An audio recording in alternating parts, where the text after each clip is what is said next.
Shri Venkateswara gold finance తాకట్టులో ఉన్న బంగారాన్ని విడిపించి కొనబడును. సంప్రదించండి 8499070070. నమస్తే నమస్తే. బోరుగడ్డ అనిల్ పీకేస్తా పొడి చేస్తా అన్నాడు. ఈ రోడ్డు మీద పడ్డాడు. మరి రేపు ఎమ్మెల్యేల పరిస్థితి ఏందంటావు? అందరిది అదే పరిస్థితి అన్న.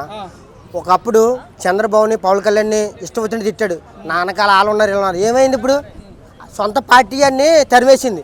అది చేసింది తప్పు కాబట్టి, వాళ్ళ పార్టీ వల్లే చేసింది తప్పు కాబట్టాడు. ఇప్పుడు ఎవరమ్మలు ఎవరు తిడితే ఊరుకుంటారు? నాకు రెచ్చిపోయింది, నాకు కన్ను ఉంది, నాకు ఇది ఉందంటే ఎప్పటికైనా ఎన్నాళ్ళకైనా నీరసాలు రావా? రెండు తగిలించరా? చట్టాలు ఉన్నాయిగా, న్యాయం ఉందిగా. ఇప్పుడు ఏమైంది?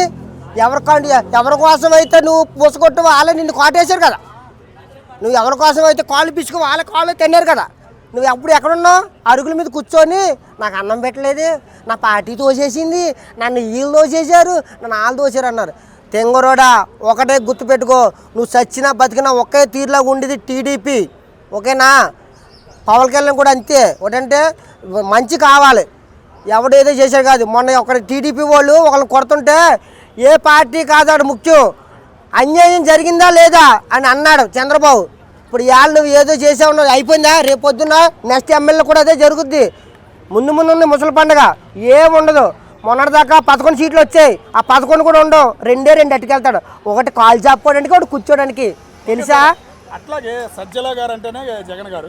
మరి ఈ నెల్లి కానీ నువ్వెవరు అన్నాడంట పాపం సజ్జల గారు. అది చెప్పాడు కదా అన్నయ్య, అలాంటి అన్ని చెప్తాను కదా చేసేది. ఇప్పుడు నేనున్నాను, మా ఇంటికి చుట్టాలు వస్తారు, మా ఎమ్మె ఉంటుంది, ఆ ఎమ్మొద్దు అని